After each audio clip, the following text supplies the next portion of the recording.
Hi everyone, welcome to the webinar and workshop series conducted by TCS in lieu of the upcoming MCS exams happening in May 2026. And my name is Nicholas and I'm one of the lead tutors and evaluators for MCS at TCS. So let's look at the session outcomes. First things first, I'm going to provide an overview into your MCS examination. Some of you might be joining us via the exemption routes. If so, this might be your first CIMA case study. So that's why it's essential that you gain an in-depth understanding of how your knowledge is tested and what you need to do in the upcoming weeks in terms of preparation.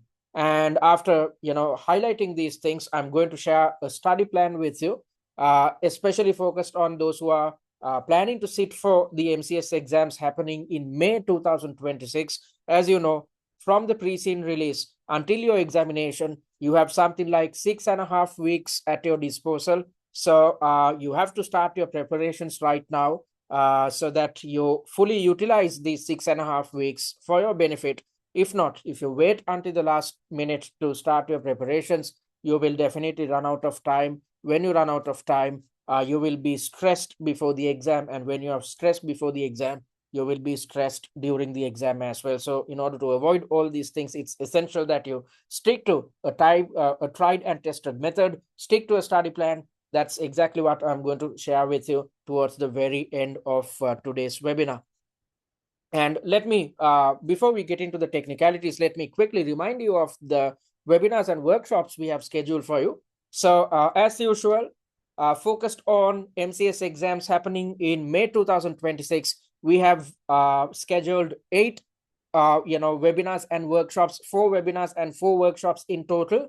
And in each week, we are conducting each of these webinars or workshops free of charge. And via the webinars, we are going to share some technical details with you, which are essential to pass this examination. And via the workshops, we will be conducting masterclasses with the intention of teaching you how to tackle each conceptual element covered under your F2, P2, and E2 syllabi. So in the second webinar, which is happening next Friday at 17 GMT, or this is 5 p.m. In UK time, I'm going to conduct an industry and pre-scene analysis based on the new pre-scene, which will be released on Friday. So as you know, your new pre-scene, which is relevant for May and August exams, will be released on Friday. So on the same day at 5 p.m. UK, I'm going to conduct an industry and pre-scene analysis so that you'd gain a better understanding of the internals and externals of your chosen company.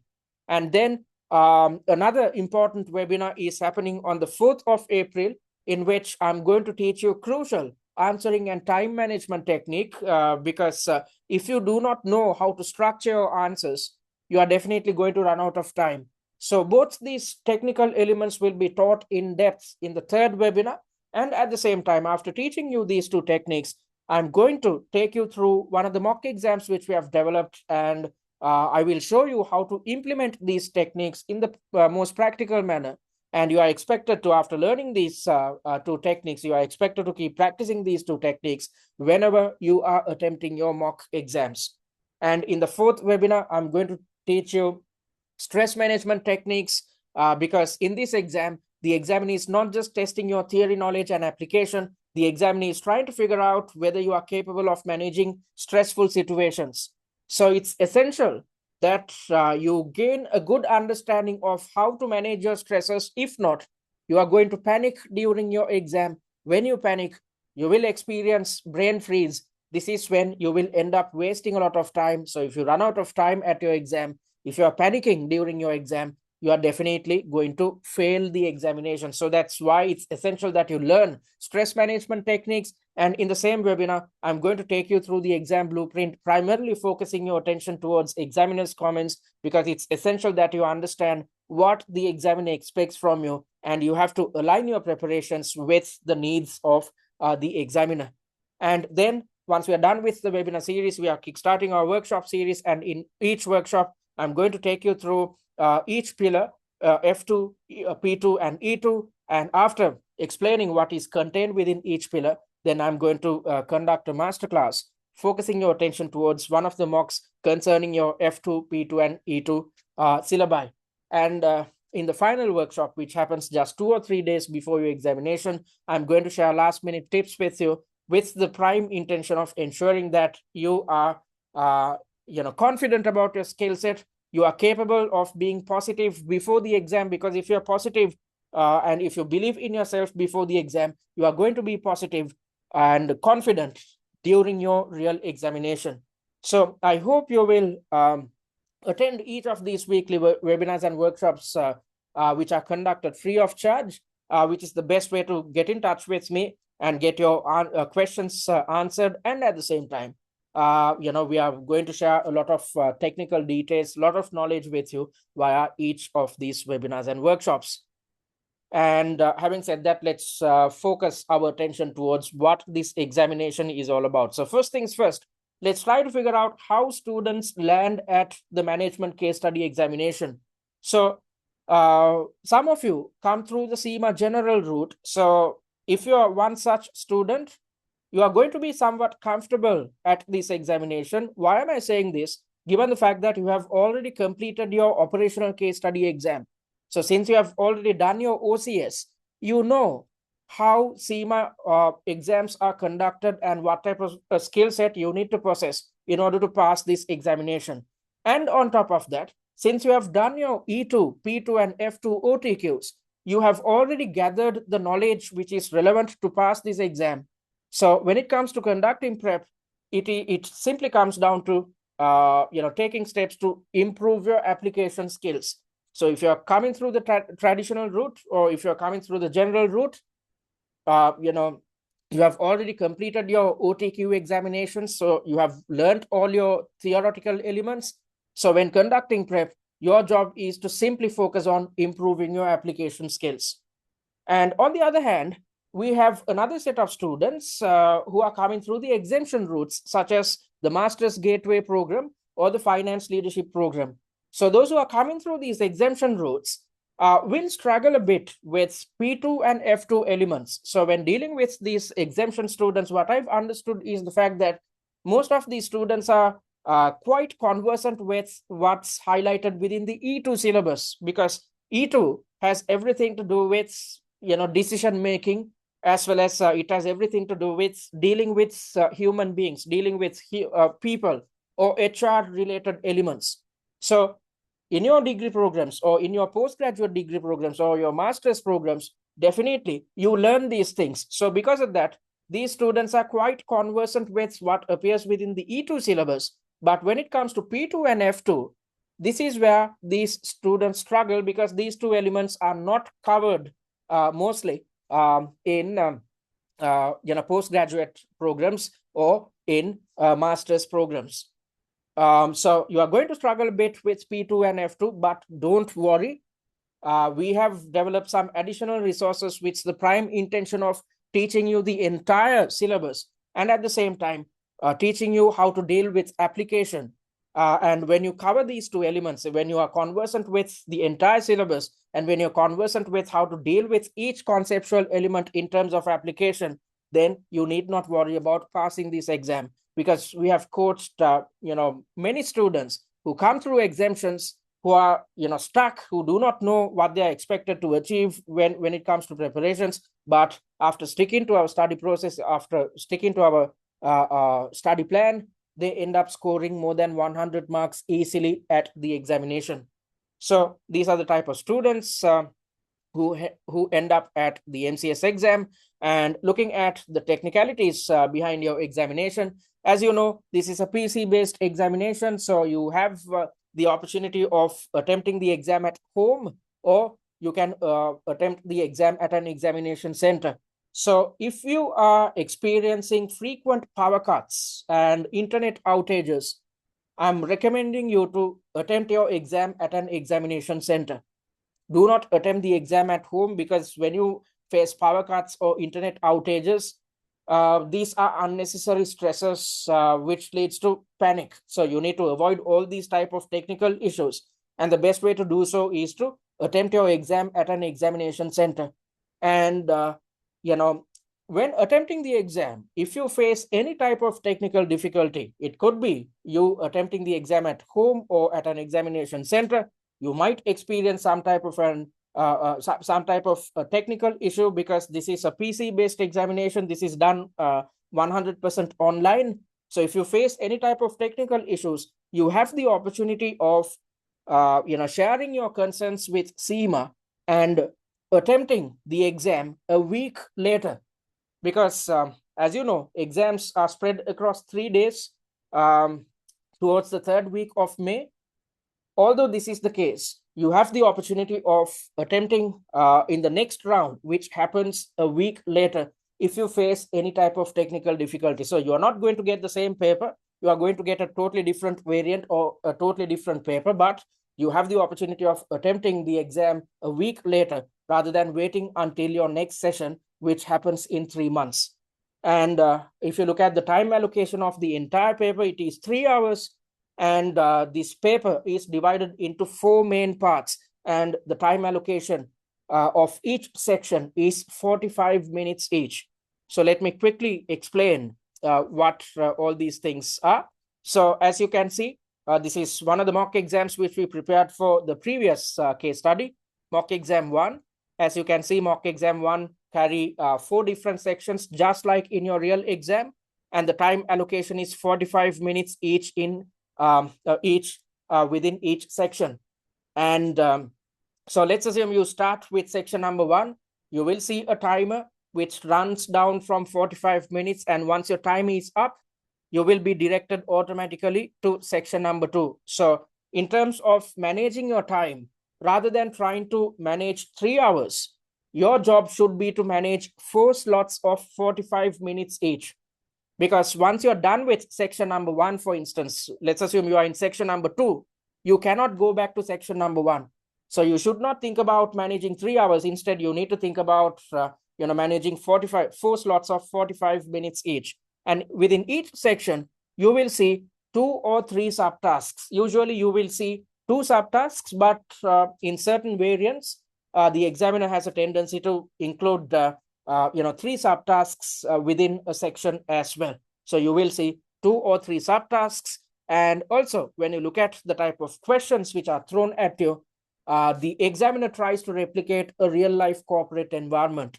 So it's as if you are receiving an email from your boss. So if you look at this question, you are receiving an email from your senior finance manager, because as per your pre-scene, you are supposed to report to the senior finance manager of your organization. All right. So just like what you'd see at office, some type of information will be shared with you. And based on this information, you are supposed to come up with your evaluations or recommendations. That's why you will see 2 or 3 subtasks or requirements. And, under each requirement, you will see a percentage. These percentages indicate how many marks are dedicated for each subtask. Based on these percentages, you are supposed to determine mark allocations. And based on these mark allocations, you are supposed to determine how many points you should include within each subtask. I'm going to teach you all these things in depth, how to do this properly, how to develop answers which are totally aligned with mark allocations in the 3rd webinar when I'm teaching you answering and time management techniques. So it's as if you are receiving an email. You will see 2 or 3 requirements. And at the same time, you will see some additional material which are named reference material. So at office, when you receive an email, if the sender wants to attach some additional information, you will see attachments. So that's exactly what you see in here. That's why I said that the examiner tries to replicate a real-life corporate environment. So in a real-life corporate environment, when you are responding to an email, you are not going to explain theories. Instead, you are supposed to utilize the theoretical knowledge which you have gained via your studies and come up with better evaluations, better recommendations. So that's exactly what you're supposed to do at this examination. So you learn stuff under E2, F2, and P2. Your job when it comes to developing answers is not to explain what you have learned or explain the conceptual elements. Instead, your job should be to utilize the knowledge which you have gained via conceptual elements and apply these conceptual knowledge when developing answers. Because if you are capable of utilizing this knowledge appropriately when developing answers, you are going to get extremely good marks for application. So That's how your paper is structured.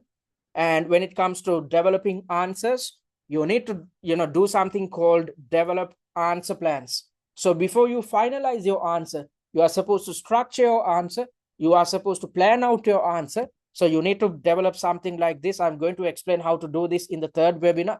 So you need to spend some time to plan your answer, come up with an answer skeleton or a short note.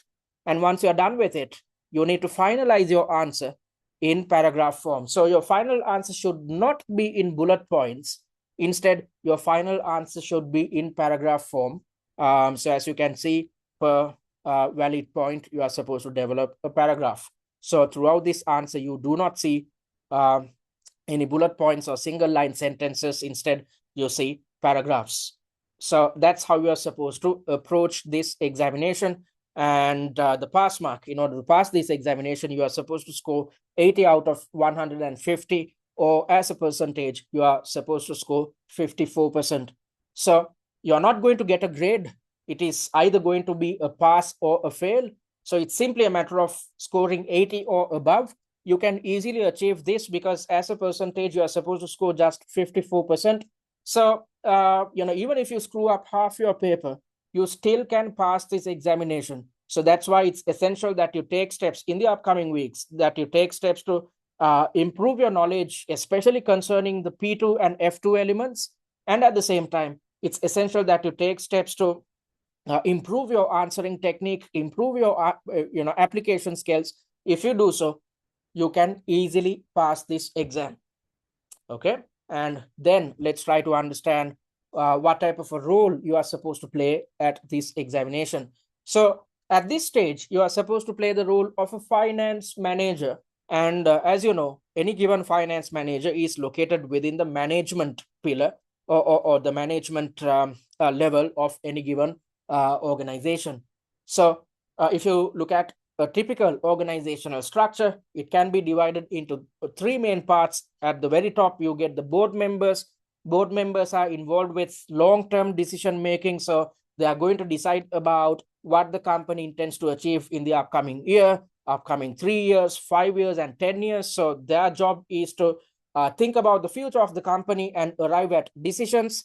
And at the lowest level of the organization, you get operational level staff members or employees who are involved with implementing the decisions which are taken by board members of any given organization. So let's assume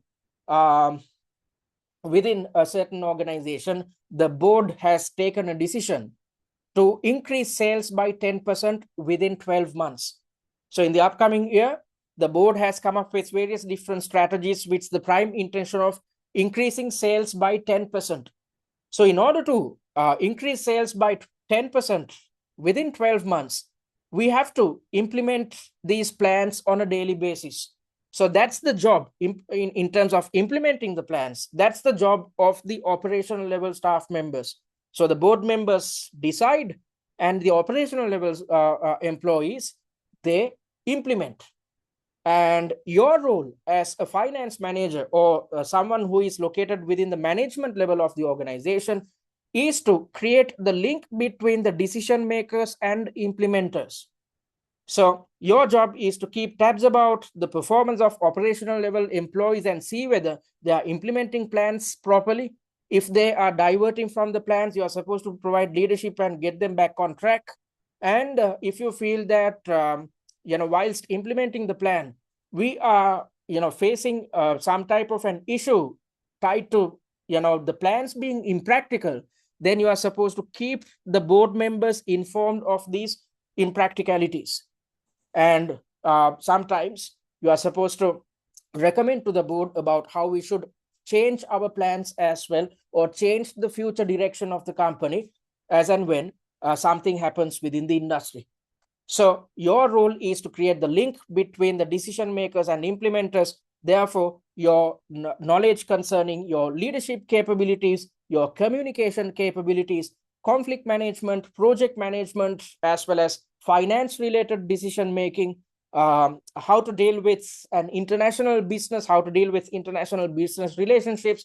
Whenever we are doing something new, it is going to change our internal dynamics, how to deal with these changes in terms of changing our internal dynamics. All these things are part and parcel of your responsibility.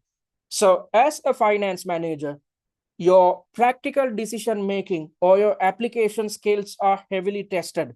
So if you are coming through the general route, or if you have completed the OCS exam already, you need to understand the difference between the OCS and MCS exams. So if you look at OCS, it was highly theoretical. Your job was to conduct evaluations based on the facts and figures which were shared with you. So you were supposed to be conversant with all syllabus areas, especially focusing your attention towards what's covered within P1 and F1 syllabi. So there was, you were not supposed to arrive at decision. Your decision-making capabilities or your application skills were not heavily tested at the OCS level, but at this stage, your decision-making capabilities or application skills are tested. And on top of that, you cannot forget about theories, because if you are to come up with the best type of recommendations, if you are to conduct an evaluation in the most successful manner, you should utilize the knowledge which you have gained via E2, F2, and P2. So you cannot forget about theories. You have to be conversant with the entire syllabus. There's no way out of it. You have to be conversant with the entire syllabus. And at the same time, you should have a sound understanding of how to apply each of these conceptual elements when developing your answers. So your theory knowledge as well as your application skills are heavily tested at this exam, because as a finance manager, that's exactly what you're supposed to play within an organization. Let's assume you are playing a managerial role at your office or at your own organization. When this is the case, you are not supposed to, when responding to someone, when being involved with decision making, when evaluating a certain problem the company is facing, you are not supposed to really think in terms of conceptual elements, because if you try to explain theories to your boss will have to ask further questions from you. So at the exam, you have just one chance, because the examiner has no way of getting in touch with you and asking for further information. So your job at the exam is not to explain theories, instead utilize the theoretical concepts or conceptual knowledge which you have learned via E2, F2, and P2, and apply this knowledge when developing your answers. So that's your role. And let's try to dig deeper to figure out how your knowledge is tested. So in this exam, as I mentioned earlier, the examiner intends to create or replicate a real-life corporate environment. So if you are to do your job properly as a finance manager, you need to have a sound understanding of the internals and externals of your chosen company. So you need to have a good understanding of what happens within your industry, and you need to have a good understanding of what happens within your chosen company. That is why the examiner shares a pre-scene document with you. So this is what a typical pre-scene would look like. So this is the pre-scene which was relevant for the previous two exam windows, and it was based on a company known as Reset. And as you can see, if you look at the table of contents, there's an introduction which gives you an indication of the history of your chosen company.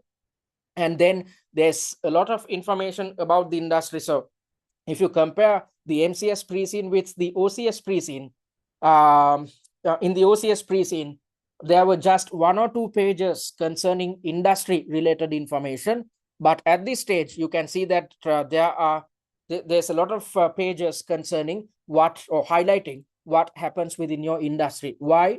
Because at this stage, you are supposed to play the role of a manager. As a manager, you need to gain a good understanding of what happens within your industry. If not, you are going to come up with decisions which are not attuned with what happens within the industry. If so, these decisions are not going to be practical. And the same applies when it comes to evaluations. If you are supposed to evaluate something, first things first, you need to understand what happens within your industry. So that's why there's a lot of information about your chosen industry within the MCS pre-scene, which is quite different to the OCS pre-scene. And also there's information concerning the internal dynamics of your chosen company. So there's information about how the board is structured, because you're supposed to report to board members of your chosen company. And when doing so, you need to have a good understanding of the board structure, as well as there's information about how we run our business or the business model of your chosen company.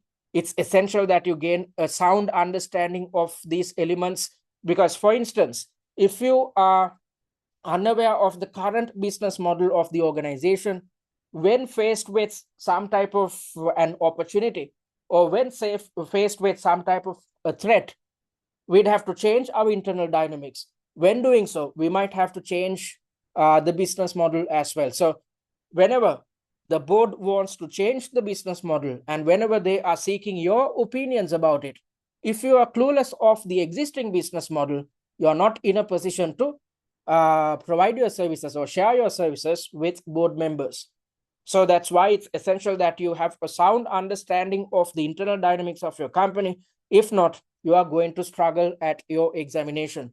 And also, there are extracts taken from the annual report of your organization, as well as the annual report of the closest competitor, because as a manager, I mentioned the fact that you have to have a good understanding of what happens within the industry.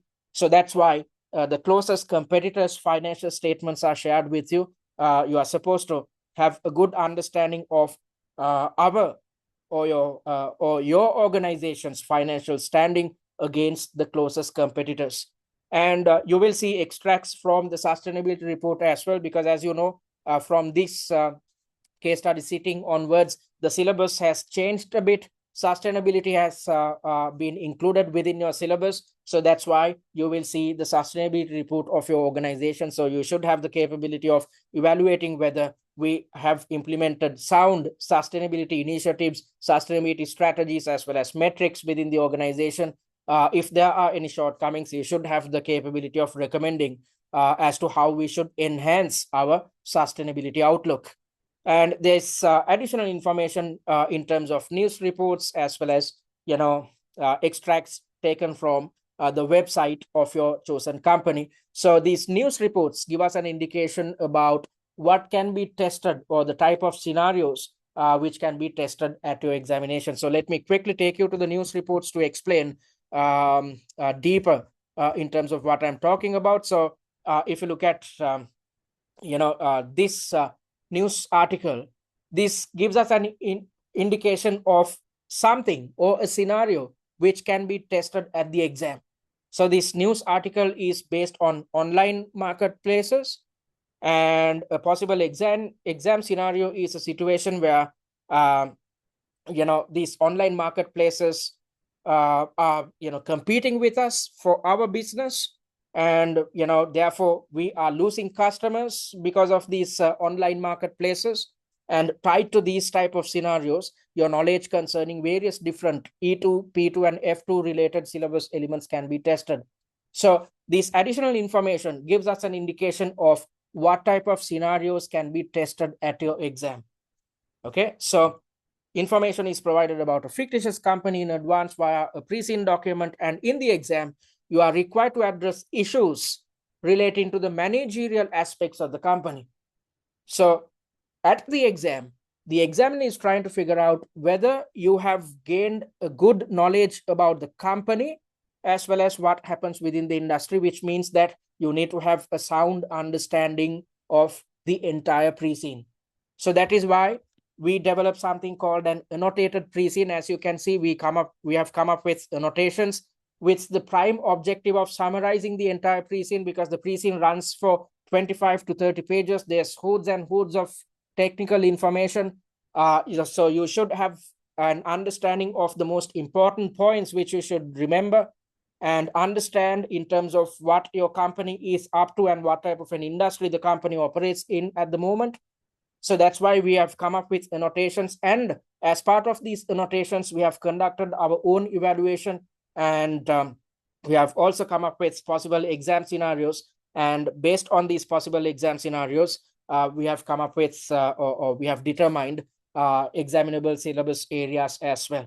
And when developing our mock exams, we have made sure to cover these elements. So rather than you trying to evaluate the pre-scene on your own, it makes sense to refer to the resources which we have developed with the prime intention of decrypting pre-seen info, because in order to excel at this exam, you need to have a sound understanding of the internals and externals of your chosen company, because the examiner is trying to figure out, when testing your knowledge, the examiner is trying to figure out whether you have a good understanding of the internals and externals of your chosen company. Not just the pre-seen or pre-seen related information will be tested. Your knowledge concerning E2, F2, and P2, and your capability to apply E2, F2, and P2 related conceptual elements will be tested at the exam. So let me quickly explain what I mean by this. So if you look at this question, which is taken from a previous mock exam, the subject goes as diversification. So this indicates the fact that we are trying to diversify. And if you read through this scenario, it says that the board has been evaluating various strategic options for reset with the objective of ensuring the company's long-term survival in this highly competitive and stagnant PC retail market in Lamland. So this gives you information about the current standing of the company. So we are operating within the PC retail market within a country which is named as Lamland, and this industry or this market is highly competitive. The board firmly believes that diversification is the way forward and is currently exploring the possibility of expanding into the PC repair and service market. So if you look at the pre-seen, there is no indication of the board deciding to diversify into PC repair and servicing, because as per the pre-seen, we are a player within this market. We are a major player within the PC retail market. So the pre-seen gives you an indication of what the company has done in the past, but at your exam, fresh information will be shared with you, highlighting any type of opportunity the company is trying to exploit or any type of an issue the company faces at the moment. So as per the pre-seen, we were a PC retail, PC retailer within Lamland. However, as per the fresh information shared with you, now the board wants to go for a related diversification, which is to move into the PC repair and servicing market. Okay, so fresh information is shared with you, and based on this, let's look at the second requirement. You are supposed to recommend with reasons the changes that reset will need to make to the defining value and delivering value elements of the business model to adapt to the entry into the PC repair and servicing market. So as I mentioned earlier, in order to address this question successfully, you should know the 4 elements of a typical business model, which is taught in the E2 syllabus. So if you are clueless of the conceptual elements behind a business's business model, then you are not going to get any marks for this type of a question. So I said that the examiner is testing whether you have learned your E2, P2, and F2 elements. So this question directly tests your understanding of business models, which is covered within E2. So if you are clueless of the 4 elements of a typical business model, you are going to get 0 marks for this question. And on top of that, you need to gain an understanding of the current business model of your chosen company in order to provide a successful or develop a successful answer. Because if you look at this question, you are supposed to recommend with reasons the changes that reset will need to make to the defining value and delivering value elements of the current business model. So if you are clueless of the current business model, if you are clueless about how the business has defined value and how the business, as per the pre-seen, intends to deliver value, you cannot think about how these 2 elements are going to change when we pursue this diversification. So that's why I said that it's essential that you gain a clear understanding of the internals and externals of your company. You need to have a sound understanding of, for instance, when you look at this question, it is based on business models, as I mentioned earlier. So you need to have a sound understanding of the existing business model of your chosen company. And also, in terms of the same question, you should know how 2 different elements of the business model is supposed to change due to this diversification. And in order to understand this, you should have learned what is covered under your E2 syllabus concerning business models. So that's how your knowledge is tested. Your knowledge is tested in a practical manner. So when developing the answer, your job should not be to explain what a business model is. Your job is not to explain the 4 elements. Instead, you are supposed to simply address the requirement at hand in order to gain marks. Just because you explain what a business model is, or just because you reiterate conceptual elements which you have learned via your E2 syllabus, you are not going to get marks. Instead, you are supposed to utilize the knowledge concerning business models and apply it with the intention of coming up with a practical answer which is totally aligned with the requirement. The same could be said about the first question as well. You are supposed to explain the business risks that can arise from entering this new line of business and suggest how they can be mitigated. So this is tied to your knowledge concerning risk identification and mitigation, which is covered within your P2 syllabus. So in the P2 syllabus, you will know how to identify risks and how to mitigate them.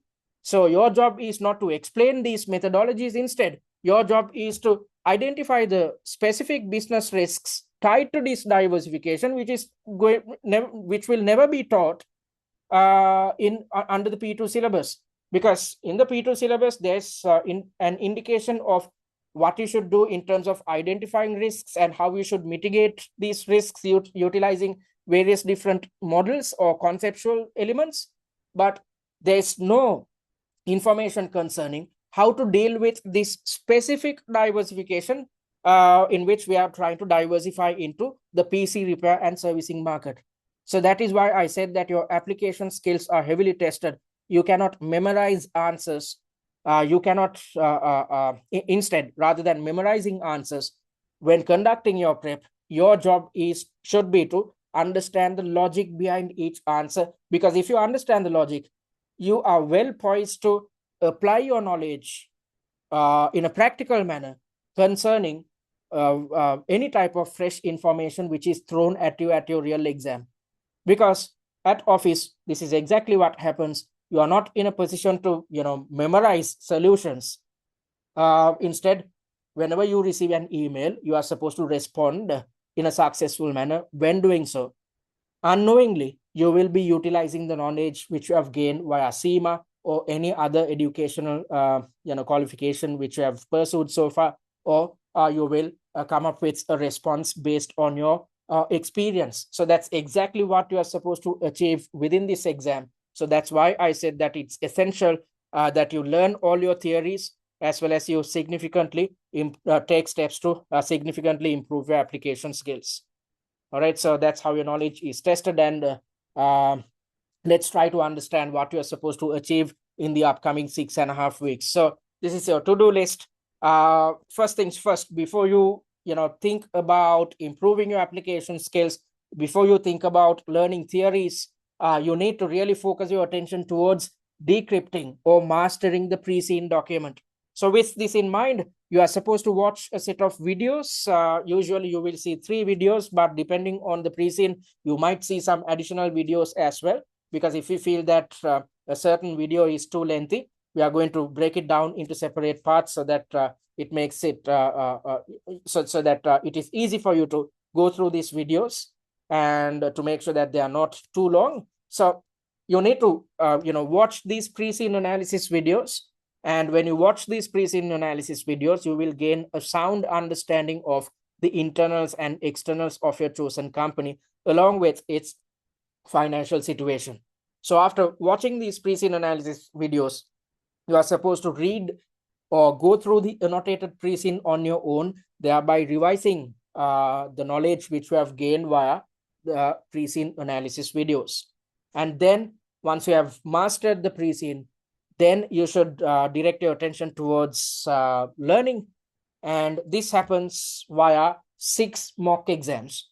So especially if you are coming through the exemption route, it's essential that you conduct preparations based on mock exams rather than trying to learn theory in isolation and then trying to figure out how to apply this knowledge when attempting mock exams. you do not have time to do two things. You do not have time to learn theory in isolation and then also focus on attempting mock exams. Instead, the most prudent way of ensuring that you are fully prepared for the exam is to make sure that you conduct your preparations based on mock exams, because this is how your knowledge will be tested at your examination.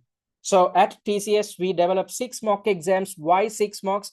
Because if you refer to past exam variants or past papers, you would have seen that the examiner comes up with 6 different papers or 6 different variants.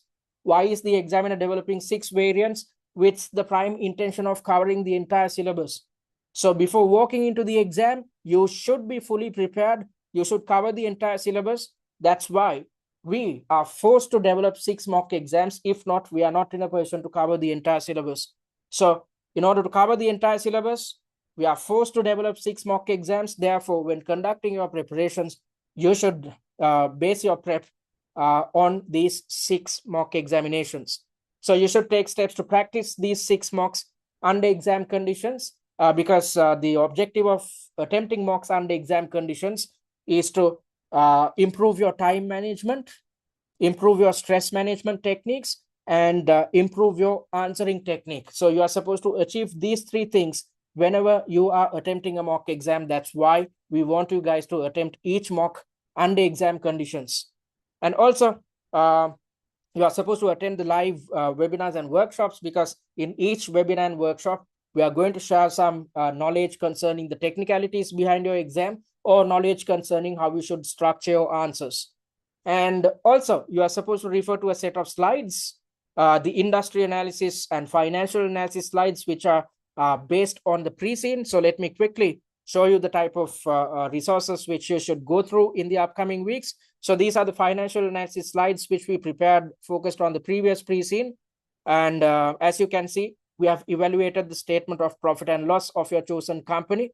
We have conducted in-depth evaluations, but we have made sure to keep things simple so that you can easily gain an understanding of the financial performance of your company. Similarly, we have evaluated the statement of financial position, and we have also conducted a ratio analysis comparing your performance against your closest competitors. All right. So you need not, try and evaluate the financial statements, calculate ratios and whatnot. We have already done it for you. So simply, in order to gain an understanding of the financial standing of your chosen company, simply go through the financial analysis slides. Also, it's essential that you gain a sound understanding of the industry dynamics. That's why we have developed this set of slides. So these slides are divided into 4 main parts. In the first part, we define the industry with the objective of making sure that you understand clearly what this industry is all about. And then we have highlighted industry trends and challenges and opportunities. Based on this information, scenarios will be thrown at you at your real exam. And at the very end, we have indicated about how a real life company operates within this industry, so that you'd gain a better understanding of how real businesses operate. Because when you know how real businesses operate within a certain industry, then it is easier for you to figure out how your business operates within this fictitious market or within the fictitious industry. All right, so these are the resources which you should go through. And you should go through the top 10 likely show slides, which indicate the most probable scenarios which can be tested at the exam. And also, you should go through the theory recaps, after attempting each mock exam. If you feel that you had forgotten a conceptual element, or if you want to brush up your knowledge, simply, read through these revision cards. We have come up with concise material, because you do not have time to spend a lot of time to learn theory. Instead, simply go through these revision cards. In a jiffy, you are in a position to brush up your knowledge. And also, most importantly, if you are coming through an exemption route, or if you had failed the MCS exam previously, it's essential that you gain access to the 20 plus masterclasses which we have developed, focused on each mock exam. So in each mock exam, as I mentioned earlier, there are 4 sections. So focused on each section, we have developed a masterclass with the prime intention of explaining the logic behind each answer, and at the same time explaining the conceptual elements covered within each mock exam, and also explaining how to deal with application. So I said that it's essential that you are conversant with how each conceptual element is tested. It's essential that you significantly improve your application skills. So both these elements can be easily covered when you watch these master classes, because most students run out of time in terms of preparation, because especially if you're coming through the Master's Gateway or FLP, there are a set of videos on the FLP platform which are intended to teach you theory. So most students end up, watching these videos, reading through some articles, and they assume that they have learned how to deal with theory. But in this exam, just knowing theory won't help. You need to deal with application.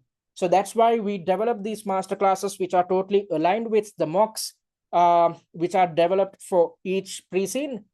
Because in one place, by watching each master class, you are in a position to learn theory and at the same time figure out application. So you need not do anything else to figure out application. We have covered them via the master classes. So if you're coming through exemptions or if you failed previously, it's essential that you gain access to these master classes to learn the entire syllabus and also to figure out how each of these conceptual elements should be applied when developing your answers. And also you are supposed to refer to the answer plans of all mock exams. You saw what an answer plan looks like. So, this is what suggested answer looks like. So there's hordes and hordes of information. Suggested answers go on for pages and pages. So when you read through these suggested answers, you might not be in a position to clearly see how the answer is structured and the type of points which are covered within this entire answer. So in order to assist you in terms of revision and in terms of improving your understandability, we have come up with answer plans, which is a summary of each suggested answer. So when you have access to these summaries, you can easily see what type of points are highlighted within the entire answer. You can easily see how the entire answer is structured. You can easily see how to deal with each theoretical element as well as how to deal with application. And when you can easily understand these elements, you are in a position to gain a sound understanding of the logic behind each answer. Because as I mentioned earlier, in this exam, you are not supposed to memorize. Instead, you are supposed to get the logic behind how to approach logic in terms of how to approach each conceptual element. So you can achieve this easily when you gain access to these answer plans. And when you are conducting revision, you are supposed to, keep redeveloping answer plans on your own, which is the best way to revise. So when you have access to these answer plans, it assists with your revision as well. And also we offer tutor feedback on 2 mock exams, namely mocks 4 and 6. And this is the type of feedback on offer at TCS. As you can see, we have evaluated each and every point in depth, and we have taken steps to highlight your shortcomings, because before you walk into the exam, you should understand your shortcomings. If you understand your shortcomings, you are in a position to avoid them when conducting your revision. So these are the type of feedback on offer at TCS. As you can see, we have evaluated each and every paragraph, each and every point, with the prime intention of highlighting your shortcomings.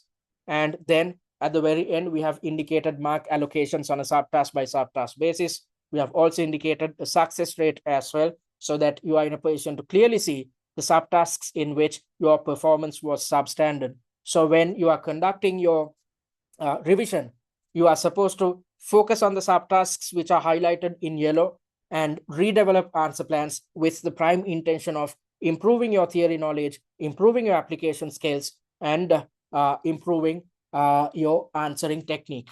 So you need to do all these things within the upcoming 6.5 weeks. So you might think that there's a lot on your plate. Yes, that is the case. But if you stick to the study plan which we have developed, you are not going to struggle to complete all these activities before walking into your examination. All right, so before I direct your attention towards the study plan, I'm going to share what we offer at TCS. So I'm on the MCS page. If you are yet to create a free account, click on this button and create one. Once you have created a free user account, you would gain access to our student dashboard.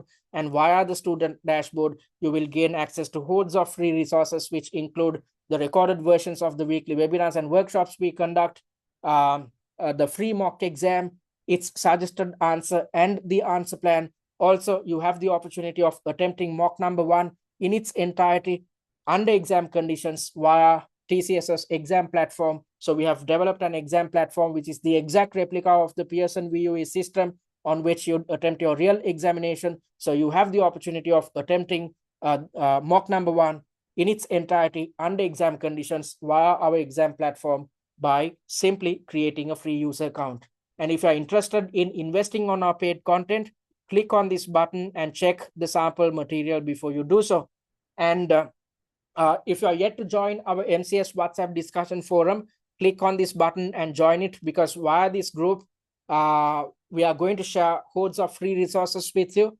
And on top of that, whenever you have a question, you can raise these concerns. Myself and Jared, our co-tutor, both of us will be available at all times to assist you guys. And at the same time, we are going to keep you guys informed of the weekly webinar and workshop commencement dates and times via this WhatsApp group. And talking about what we offer 2 packages, the essential course and the premium course. The essential course is designed for those who have completed their OTQs or those who are coming through the traditional route. So since you have completed your OTQs, as I mentioned earlier, you have already mastered all conceptual elements. So when conducting prep, your job is to simply work on your application skills. So under the essential course, you would gain access to the recordings of all webinars and workshops, 6 mock exams and suggested answers, which includes 55 questions or 55 syllabus elements in total. So I said that we have taken steps to cover the entire syllabus when developing these mock exams. That's exactly why we are sharing 6 mocks with you, because if you are planning to conduct your preparations focusing on just 2 or 3 mock exams, you are definitely going to walk into the exam with knowledge gaps, because you cannot cover the entire syllabus by having access to just 2 or 3 mock exams, especially if you are coming through the FLP route. Under the FLP platform, I know for a fact that you have access to 2 mock exams, and students think that everything is covered within these 2 mocks, but at the exam, they are in for a shock because they see questions which they have never seen in their life. So that's why you have to be conversant about how each conceptual element is tested. That's why we offer 6 mock exams, which comprise of 55 questions in total. And you'd also gain access to the pre-scene analysis videos, the annotated pre-scene, industry, and financial analysis slides. You saw what these resources look like a while back. You will also gain access to the top 10 likely issue slides and the case study familiarization kit. So once you gain access to the case study familiarization kit, within 10 to 15 minutes, you are going to get a sound understanding of the technicalities behind the MCS exam. You will also gain access to a tutor-managed live chat, and also you will gain access to OTQ revision cards. So after attempting each mock exam, if you feel that you had forgotten a certain conceptual element, don't waste time to refer to bulky study texts or your past notes. Simply read through the revision cards to brush up your knowledge in a jiffy. So the essential course is priced at £249. And talking about the premium course is designed for those who are coming through the exemption routes and those who had failed the exam previously. So both these sets of students have the same problem. There are gaps in theory knowledge and issues with application. So we have come up with additional resources with the intention of teaching you theory and application based on the 6 mocks which we have developed. So under the premium course, you would gain access to everything, all the resources which are included within the essential course. On top of it, you would gain access to the online mock exam platform via which you can attempt all 6 mock exams under exam conditions, which is the best way to practice your answering, time management, and stress management techniques. You will gain access to answer plans of all mock exams, which is the best way to conduct your revision or get your revision right. And you'd also gain access to master classes. And in each masterclass, we have covered each and every subtask and the objective is to teach you theory and application via these masterclasses. So these masterclasses are totally based on the mocks which we have developed. So when you watch these masterclasses, you need not worry about learning conceptual elements which are tested at MCS. And at the same time, you need not worry about figuring out how to apply these conceptual elements when developing your answers. And you'd also gain access to in-depth tutor feedback on 2 mock exams, namely mocks 4 and 6. And when you have access to all these resources, you will pass for sure. Hence, we are offering a pass guarantee under the premium course. So if you invest on premium and end up scoring between 70 to 79 marks at your real exam, we will give you access to the premium course in your subsequent sitting free of charge. So the premium course is priced at £749, which can be paid in 2 installments of £374 each, or if you opt to pay in full, you will save £100. Therefore, the price is going to be just £649. So you can invest on your preferred course by clicking on either of these buttons. And if you're planning on sitting for the exams happening in August, you can start your preparations right now. You can invest on your preferred course and start your preparations right now so that you have some additional time at your disposal to fine-tune your answering and time management techniques. All right, so having said that, I'm going to direct your attention towards the study plan, which can be accessed within the website itself. So having a look at the study plan, we are in week number 1. And this study plan is spread across 8 weeks, and the 8th week is your examination week. All right, so let's try to figure out what you're supposed to achieve on a weekly basis. So in terms of study time, on a weekly basis, on average, you are supposed to dedicate something like 8 to 9 hours of study time per week. The only exception is in terms of week number 3, because you are supposed to attempt 2 mocks within week number 3. So week number 3 is going to be the most hectic one. Other than that, if you look at all the other weeks, you are supposed to simply dedicate, just 8 hours of study time. So in week number 1, which is this week, since the pre-scene is not yet out, you are supposed to spend time to revise your knowledge concerning E2, F2, and P2. So refer to the OTQ theory recaps. And when you are referring to these OTQ theory recaps, start with P2 and then move on to F2, and finally focus your attention towards E2. Even if you do not go through all 3 syllabi, I don't mind it, because everything is covered within the mocks. So leisurely within this week, simply go through these revision cards and try to figure out what type of conceptual elements are covered within F2, P2, and E2 syllabi. And also read through the MCS familiarization kit as well to gain a good understanding of the technicalities behind your MCS exam. So that's week number 1. And in week number 2, you are supposed to focus solely on decrypting pre-scene information. So attend the second webinar, which is happening on Friday, in which I'm going to teach you how to deal with the pre-scene. And after you have learned all these technicalities, then watch the pre-scene analysis videos to gain a sound understanding of the internals, externals, and financial situation of your chosen company. And then read the annotated pre-scene on your own with the intention of revising your knowledge concerning the pre-scene, and also refer to the industry and financial analysis slides. So in order to do all these things, you are supposed to dedicate 8 hours of study time in the upcoming week. And as I mentioned earlier, week 3 is going to be the most hectic one, because from week 3 onwards, you are supposed to kickstart your mock attempts. So before you kickstart your mock attempts, you are supposed to attend the 3rd webinar, because this is where you will learn your theory. This is where you will learn your answering and time management techniques. After learning these 2 techniques, then you should put your knowledge to test by attempting mock exams on a weekly basis under exam conditions. So the only exception is the fact that in week number 3, you are supposed to attempt 2 mock exams. Other than that, in each week, you are supposed to focus on 1 single mock exam. So in week number 2, after attending the webinar, after learning answering and time management techniques, you are supposed to attempt mock number 1 via the exam platform.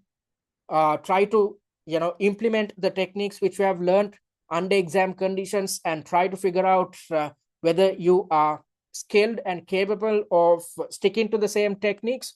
Because take it from me, when you are trying to implement these techniques, you are definitely going to run out of time. You are definitely going to panic. You are definitely going to be stressed.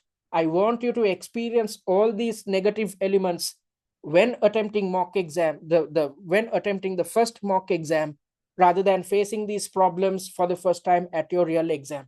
Because when you struggle with mock exam 1, this is when you become serious about this examination. You will be, take steps to stick to the study plan as much as possible, because you will realize if you do not do so, what you are going to experience at your real exam.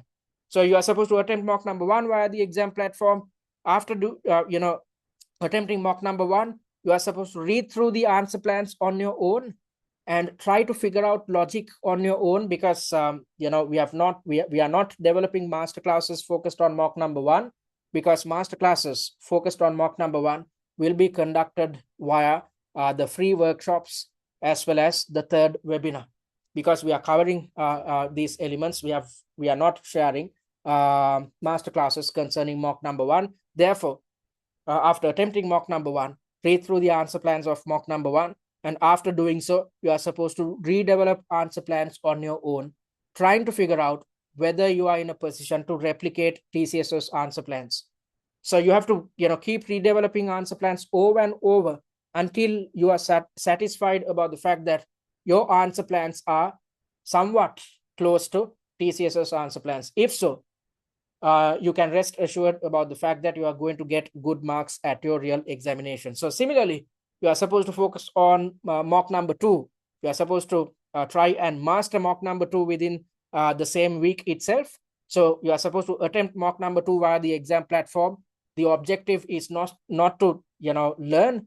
Instead, when attempting mocks under exam conditions, the objective is to practice your answering, time management, and stress management techniques under exam conditions. Once you have practiced these things, then when you're watching the master classes, this is where you are supposed to learn. So when you are watching the master classes, you will learn the logic behind each answer. You will learn the theoretical concept covered within each mock exam, and also you will learn how to deal with application. And once you have learned theory and application, test your knowledge by redeveloping answer plans on your own. Once you have redeveloped the answer plans, compare your fresh answer plans to TCS's to figure out whether you are capable of replicating the answer plans, or whether you are coming up with the same type of points, or whether you are covering the same type of logic in your answers. So with the intention of mastering each mock exam, you need to stick to this 3-step process. So you are supposed to practice your techniques by attempting mocks under exam conditions. Then you are supposed to learn theory and application by watching master classes, and then you are supposed to revise your knowledge by redeveloping answer plans. You need to stick to this 3-step process with the intention of mastering each mock exam. And by the time you are done with all 6 mocks, when you have mastered all 6 mocks, you have covered the entire syllabus, you have learned the entire syllabus, you know how to deal with application. Not just that, you have attempted each mock exam under exam conditions, which ensures that you have practiced your answering, time management, and stress management techniques. And finally, you have taken steps to significantly improve your answering and application skills, because at the exam, your answering technique as well as application capabilities will be tested. So if you stick to this 3-step process, you are going to cover the entire syllabus. You are going to significantly improve your skill set. You are going to significantly improve your knowledge levels. When this is the case, you are going to get good marks at your exam. So in week number 4, you are supposed to focus on mock number 3. So stick to the same 3-step process. Practice answering, time management, and stress management by attempting each mock under exam conditions.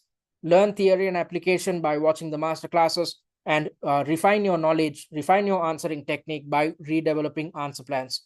And similarly, in week number 5, you are supposed to focus on mock number 4, week 6, mock number 5, and week 7, mock number 6.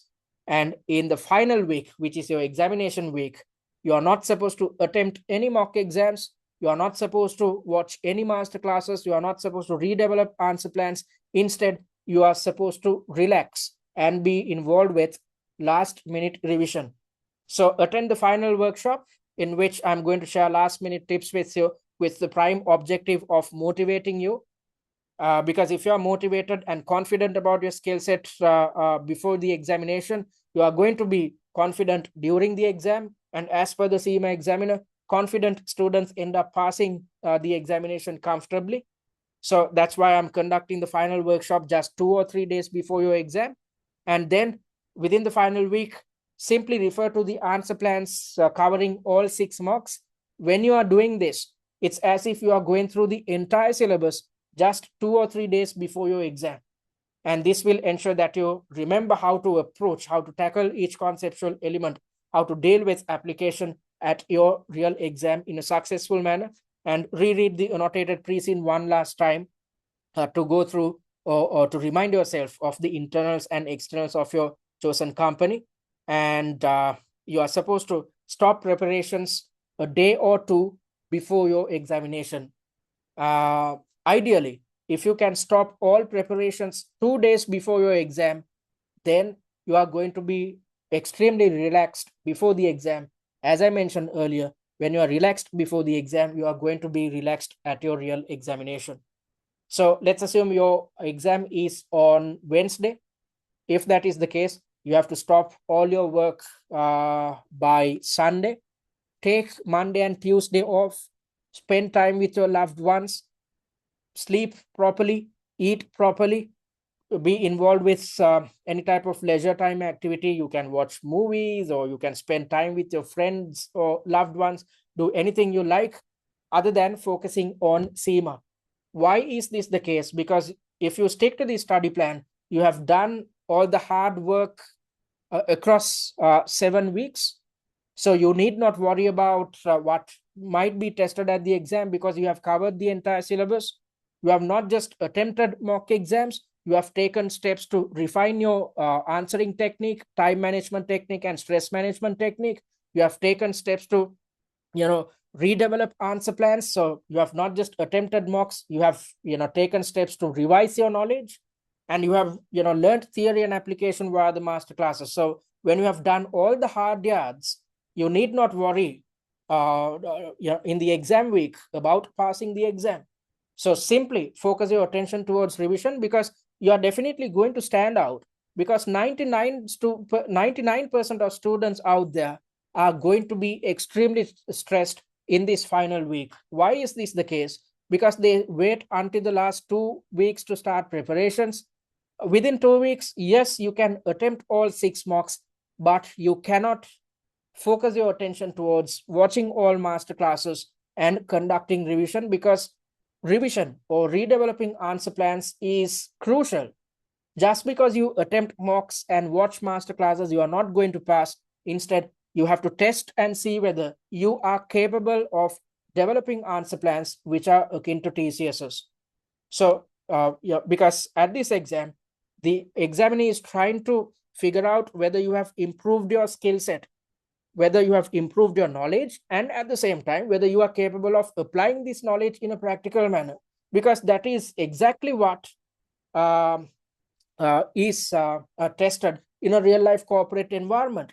However much knowledgeable you are, if you are not in a position to respond to an email properly, if you are not in a position to apply the knowledge which you have learned, then you are going to lose your job.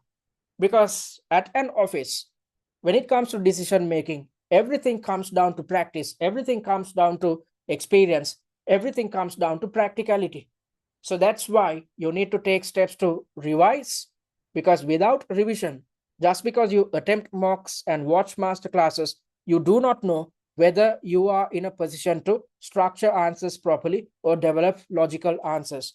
So if you stick to the study plan, that's exactly what you're trying to achieve, because we have come up with a 3-step approach with the intention of mastering each mock exam. So when you stick to this 3-step approach focused on all 6 mocks, you will be conversant with how each conceptual element is tested. You will be conversant with application, and you have tested for yourself about whether you are capable of developing answer plans which are akin to TCSs. When this is the case, in the final week, when all the other students are scrambling for time, when all the other students are under extreme levels of stress, you can relax. And if you're relaxed before the exam, you are going to be relaxed during the exam. Because as I mentioned earlier, if you start work just 2 weeks before the exam, yes, you can attempt all 6 mocks, but you do not have time to focus on revision.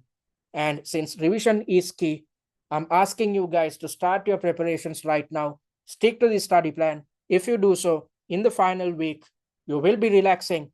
When you are relaxed, calm, and composed, it will reflect on your marks at your real exam. That's why most students who end up sticking to the study plan score more than 100 marks at their exam when the pass mark is just 80. So if you look at the highest scorer last time, um, it was James, if I'm not mistaken. This individual ended up scoring 112 marks when the pass mark was 80, simply by sticking to the study plan. Came through the exemption route, did OCS with us previously, came through FLP, did OCS with us, got 100 odd marks, and did MCS 3 months later, and in the first sitting itself scored 112 marks. So if this student who came through exemptions simply by sticking to the study plan achieved this amount of marks, you can achieve the same as well, simply if you stick to this study plan. All right, so that's the study plan which I wanted to share with you. I hope you understood what you're supposed to do on a weekly basis. So I took you through a to-do list. This is an extensive list. The entire list is covered within this 8-week study plan. So in week number 3, you are supposed to dedicate 16 hours of study time, but after that, it simply comes down to dedicating 8 hours of study time per week. So in terms of how you should conduct your prep in each week, the most ideal thing to do is to attempt a mock on a Tuesday. Why a Tuesday? Because I do not want you guys to attempt a mock on a Monday, because Mondays are usually hectic at office. So attempt a mock on a Tuesday. You need 3 hours to do so, because at the exam you're supposed to sit across 3 hours and attempt the entire paper rather. So when attempting mocks, you must attempt each mock under exam conditions. So you have to find 3 hours at a stretch on a Tuesday, or on each Tuesday in each week. So attempt the mock on a Tuesday. On Wednesday, watch the master classes to learn theory and improve application. And on Thursday, redevelop answer plans. When you do so, you can forget about having to do anything during the weekend. I want you guys to relax towards the weekend, because I know for a fact that you are supposed to be involved with household chores towards the weekend, and I want you guys to spend time with your loved ones. You should not forget your family commitments. So during the weekend, you are only supposed to attend the weekly webinar or workshop. Other than that, keep your schedule free and focus your attention towards getting everything done on Tuesday, Wednesday, and Thursday of each week. If you stick to this process, in the upcoming 7 weeks, you are definitely going to pass this exam. So you need to go through this hassle only for 7 weeks to pass this exam. If not, you'd have to keep repeating. And when you repeat, you are spending a lot of money.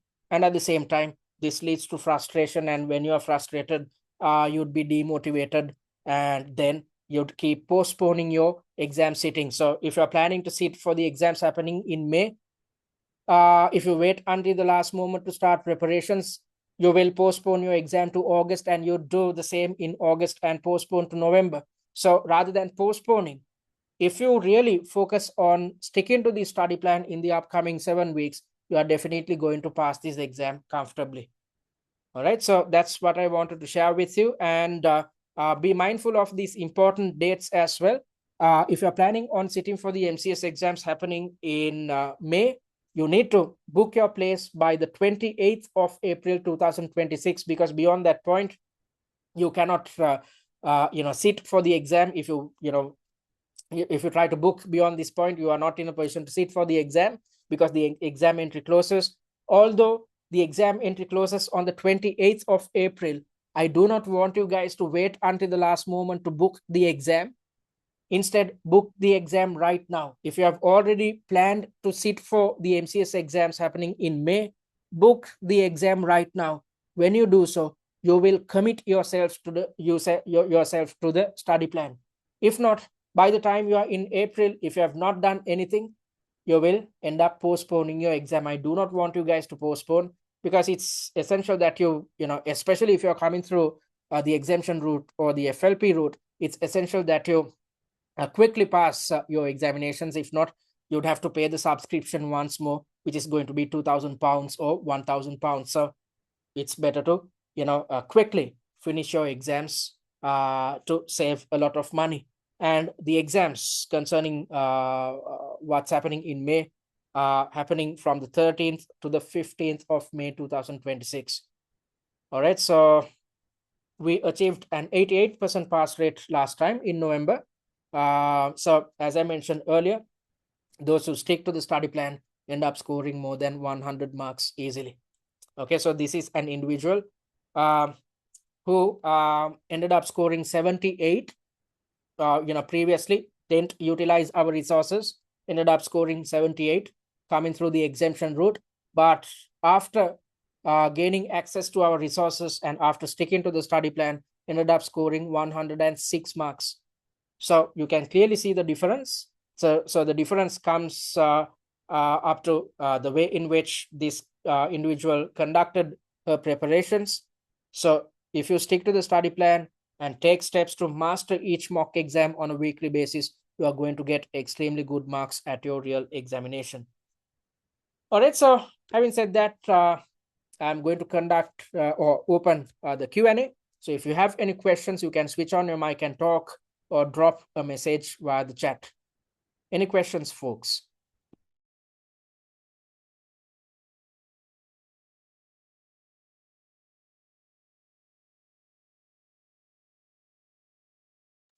Any questions? I think, okay. All right. Hello? Yeah, can you hear me? Yes, Tehas. How can I help you? Hi, Nick, how are you? I just wanted to ask about the mocks. Do the mocks build up with the concepts after each, like on when you go through the mocks? Like, for example, what I mean is, like, will the mock 2 build up on the concepts from mock 1 and mock 3 and mock 2? Will that how it work? No, Because no. okay. No, Okay. so it's something like this. So each of the 6 variants are based on 6 different themes. Okay. And the type of syllabus elements or conceptual elements which you'd see within each mock exam will be unique to each other, because there's no point of replicating the same conceptual element. Sometimes a certain conceptual element can be tested in multiple angles and all angles are covered within the mocks, but it's going to be unique. So there's not going to be some type of a repetition. Instead, all the questions will be unique and the themes of each mock exams will be unique and totally aligned with what appears within your relevant pre-seen document. Okay, perfect. So let's assume that if we are not clear on a particular topic that has been tested on, let's say mock 4, how are we supposed to tackle it then, like during the mocks? Well, when attempting mock exams, as I mentioned earlier, your job is to simply, practice your answering time management and stress management. So let's assume there was a certain subtask which was based on business models, and you are clueless of what business models are. That's totally fine. When attempting the mock, I want you to struggle with a certain subtask. And this is when you'd realize that you have a knowledge gap, which can be fixed when you watch the master classes. Okay, so when attempting mocks, the objective is not to improve your knowledge levels. Instead, you're simply supposed to practice your answering time management and stress management techniques under exam conditions. And once you're done with it, then you should focus your attention towards watching master classes. This is where you are learning theory and application. And once you have learned theory and application, then focus on your revision, which is to redevelop answer plans. So knowledge gathering and improving your skill set happens when you're watching the master classes and when you take steps to redevelop answer plans. The objective of attempting mocks is simply to practice your answering time management and take stress management techniques under exam conditions. Okay, perfect. Thanks. You're welcome. Bukonla, how can I help you? Thank you so much. You mentioned while you were discussing, you mentioned that if you do the exam in May and you would need to receipt, you don't need to wait till the next one. I wanted you to explain that part. I'm sorry, I didn't get you. Okay, you mentioned that if you do the exam in May and you didn't make up to the mark, maybe you didn't pass the exam, that you can do a receipt. When are you eligible to do a receipt? No, I was not referring to you failing the examination. Okay. What I said was, when you are attempting your exam, if you face some type of a technical difficulty, you have the opportunity of, reattempting the exam a week later rather than waiting until August. If you were asking about Okay. this, Okay. that's what I said. Okay.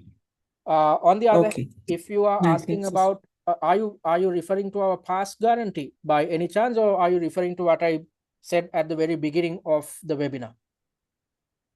At the very beginning of the webinar. Okay. So it was about a technical difficulty. So if you face a technical difficulty, you are supposed to get in touch with CIMA and tell them about it. Then you have the opportunity of attempting the exam a week later rather than waiting until August. Okay. Thank you so much. You're Thank welcome. you. Clear. All right. I think some questions have come through via the chat. Bernarda is saying, I do not have any. I do not know what you are referring to, Bernarda. Janaka is asking a question. Can you make an update on the exam blueprint? The exam blueprint, I'm going to take you through the exam blueprint in the 4th webinar. And the exam blueprint concerning the exams which concluded in November and February will be released after the MCS results are released, which is going to be in 2 weeks' time. Okay, so we do not have access to the exam blueprint concerning the previous pre-scene, November and February sittings as yet, because the examiner tends to share the exam blueprint after the results are out. I hope I addressed your concern. And Mafu Nase is asking a question. Kindly share the name of your team to contact for further information and support. So you can visit our website and click on the contact button, and you can drop us a message, or simply you can email us via this email address, or if you need instantaneous support, this is my WhatsApp number. You can get in touch with us via this WhatsApp as well.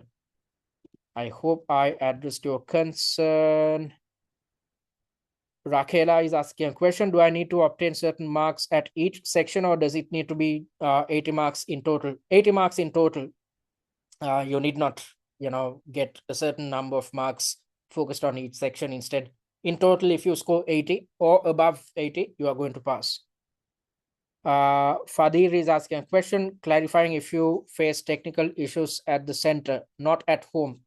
Irrespective of whether you are sitting at an examination center or at home, if you face any type of technical difficulty, you have the opportunity of attempting the exam a week later. And Fadir, I hope I addressed your concern. And Becky is asking a question, please, the study plan with you, is it free? The study plan is free. You can access it via the website, but all these resources which I mentioned in terms of the mock exams, having access to the exam platform via which you can attempt each mock, the master classes and the answer plans, all these things are shared with you via the premium course. I hope I addressed your concern, Becky.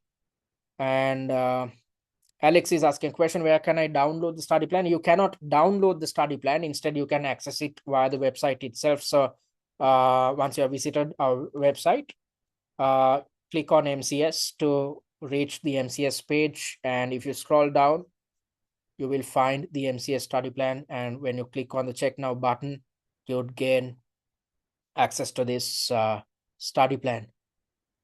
I hope I addressed your concern, Alex. And Thabo is asking a question. I will be coming through the exemption route. Advice, please, or should I inbox to get clarity? So, Thabo, if you can switch on your mic and talk if you want right now, or you can simply drop me a message via WhatsApp so that I can get in touch with you. It's up to you. Georgina is asking a question, please. How many set of questions must we answer before the final exam? So as I mentioned earlier, you are supposed to conduct your preparations based on mock exams, and to be fully prepared, to be conversant with how the entire syllabus can be tested, you have to attempt 6 mock exams, because we are replicating what the examiner does in each focused on each pre-scene. So if you had refer to past exam variants, you would have seen that there are 6 different papers, Y6 papers or Y6 variants, with the intention of covering the entire syllabus. So that's why we at TCS, we replicate a similar methodology, thereby developing 6 mocks, which comprise of 55 questions, with the intention of covering the entire syllabus. So before walking into the exam, you have to be conversant with the entire syllabus, and you have to be conversant with how to deal with application concerning each conceptual element. If not, if you conduct your prep based on just 2 or 3 mock exams, you are going to walk into the exam with knowledge gaps. And when this is the case, you are going to test your luck. So rather than testing your luck in the upcoming 7 weeks, put in all your effort to base your preparations focused on these mock exams, 6 mock exams in total. Then you need not worry about how much you're going to score. So Bernarda, so you are referring to the package actually. So it depends on, so in both the packages, you have access to the same mock exams, 6 mock exams in total. However, the resources which appear within each course depends on your route as a student. So if you are coming through the general route, if you have completed your OTQs, E2, F2 and P2 OTQs, simply go for the essential course, because by having access to the 6 mock exams, you are in a position to figure out how to deal with the answers, because you have already learned theory. But if you are coming through the exemption route, or if you had failed the exam previously, go for premium, because you need to take some steps to learn theory and application. That's why it's essential that you gain access to the master classes, the answer plans, as well as tutor feedback. Okay, so if you're coming through an exemption route, or if you had failed, go for premium. If you're coming through the OTQ route, simply go for essential. I hope I addressed your concern, Bernarda, as well as Georgina. And Luco is asking a question, will the annotated pre-scene analysis be available if we use the MCS free? Unfortunately not. However, we will be sharing a pre-scene mind map with you, which is a short note of the entire pre-scene, highlighting the most important points highlighted with, which appear within the pre-scene. But this does not come with evaluations. So if you need to gain access to the evaluations, you need to access the annotated pre-scene, which comes with the paid courses, which are essential and premium. I hope I addressed your concern. Pre-scene analysis, Janaki is asking, no, we are not sharing it via the free course. Instead, it will be shared via the 2 paid packages. However, we are sharing a pre-scene mind map free of charge.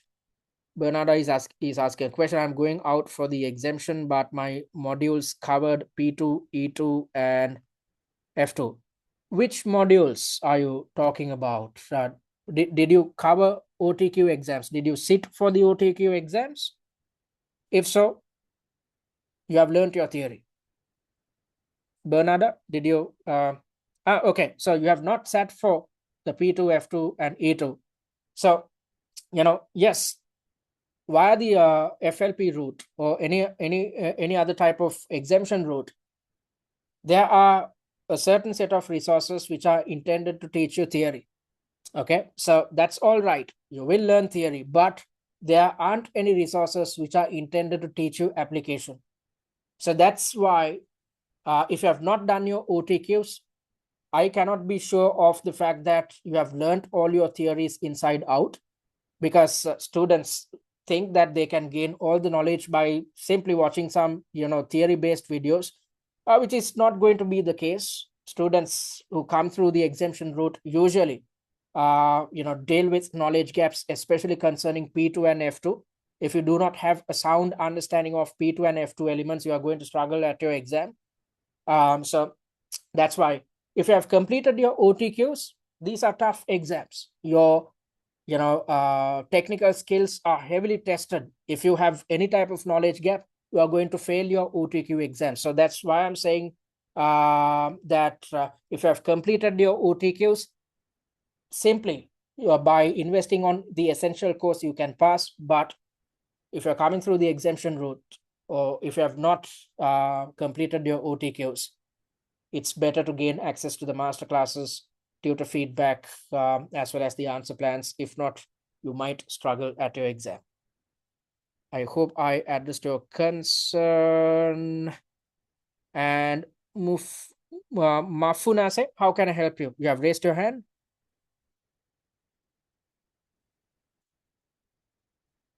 Mafunase, are you there? You have raised your hand. How can I help you? Okay, fine. Thank you very much. I joined through the exemption route. And then, of course, I have subscribed and paid for the premium course. However, I feel like I just need like maybe to have like more support to say how do I best utilize these resources, because I go through, but then maybe like if I don't know like how best do I utilize to do this, to do that, and even go through the portal. So I wanted to find out to say if that is the case. I know you've given in the email, you've also given in that number, but is the response, how is the turn up of the response when somebody else sends an email? Is there a possibility of somebody else like who is available on the help desk? It's better to get in touch with the tutors directly via WhatsApp. So, this is my WhatsApp number, because if you send an email, they are going to respond to you during office hours, and they will have to get in touch with me, which takes a bit of time. So rather than that, simply drop me a message. If your query can be answered directly, I'm going to drop you a message. If not, I'm going to call you via WhatsApp. So I'm always available via WhatsApp. You need not worry about tutor support. We provide 24/7 tutor support without any issue. All right, fine. Thank you. Sorry, again, I think I missed your first name. Sorry. My name is Nick. Good to know. My name is Nicholas. Okay. You can call me Nick. Okay, fine. Thank you. That is noted. You're welcome. And Fadir is saying, I don't think you'll be allowed to proceed with exams without completing OTQs. Well, if you're coming through the traditional route, you have to complete your OTQ exams. But if you're coming through the exemption route, there are a set of competency exams, which you can do any amount of times you want. So these are not actually OTQ examinations, because when you're sitting for OTQs, out of 150, you need to score 100 marks as a percentage. It comes up to 66%. Without completing all 3 OTQs, you cannot sit for the exam. But when it comes to the competency exams, which appear within the FLP platform, these are quite easy. As I mentioned earlier, you can do it anytime, in any amount of time, until you pass, and you are not supposed to score 100 out of 150 or 66%. If you get just 50% right, you are going to proceed to the case study examination. So my personal opinion is the fact that these competency exams will not ensure that you are going to pass, because in this exam, your theory as well as application skills are heavily tested. So you need to take steps to refine these techniques. So if you're coming through the traditional route, you need not worry about these things, because you have to go through a grueling set of preparations, as well as go through 3 grueling examinations. It's extremely tough to score 100 out of 150 if you look at the OTQ exams. But if you're coming through exemptions, it's essential that you gain access to the 6 mocks and conduct your preparations based on the same 6 mocks. Just because you have completed your competencies, you're not going to pass. If so, everybody who comes through the exemption route will end up passing However, if you look at the pass rates, it's below 50% concerning those who come through exemption routes, because students think that, okay, I've watched some videos, I've completed the competency exams, and I've attempted 2 mock exams. Because of that, I'm simply going to pass. But when the results are out, they are going to get disappointed. That's why the pass rate, as I mentioned earlier, is below 50% for the exemption option. Okay, so that's why you need to put in a lot of effort in the upcoming 7 weeks, because if this exam was easy, everyone is going to pass. I hope I addressed your concern, Fadir.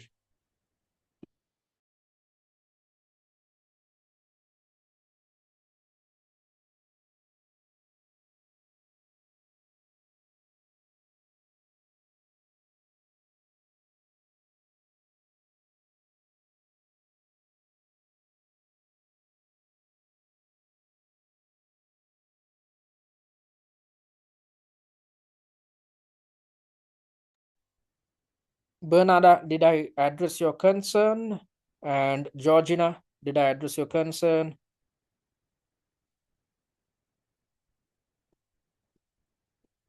Anything else, folks?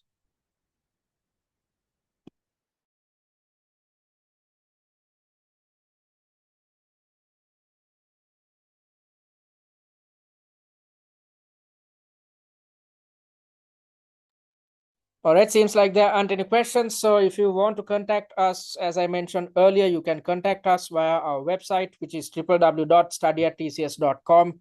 Click on the contact button and drop us a message. Our admin staff will get in touch with you via email during office hours, or simply you can email us at info@study@tcs.com. Or if you need instantaneous support, you can WhatsApp me on this number. And I urge you to follow us on our social media handles, especially YouTube and TikTok, because the recorded versions of these weekly webinars and workshops will be uploaded to our YouTube handle and via TikTok. Once the pre-scene is released this Friday, via TikTok, you'd gain access to 6 videos, which is a good pre-scene mind map. So on your way to office, for instance, on a daily basis, watch these 6 videos to keep yourself constantly reminded of the most important points which are highlighted within the pre-scene. If you do so, you need not do anything else to remember pre-scene information. So the concluding thought is to approach this exam as an opportunity to learn rather than an exam to pass, because your objective should be to improve your skill set. Yes, you are getting a certificate, but beyond the certificate, the objective of pursuing CIMA education should be to improve your skill set, improve your knowledge, because then you are in a position to climb the corporate ladder faster, and at the same time, you are in a position to start your own business and run a successful business on your own. So with this in mind, take steps to improve your skill set in the upcoming 7 weeks, which is going to be extremely beneficial for you in the future.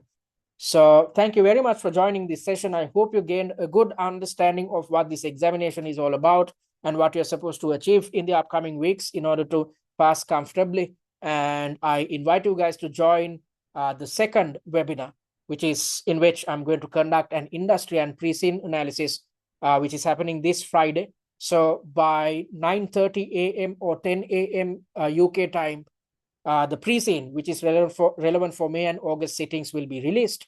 I will share the pre-scene with you via the WhatsApp group.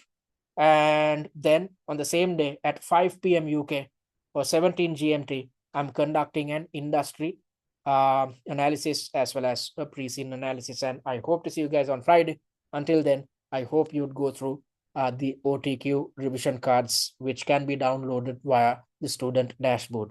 So thank you for joining. I'll see you guys on Friday. Until then, take care.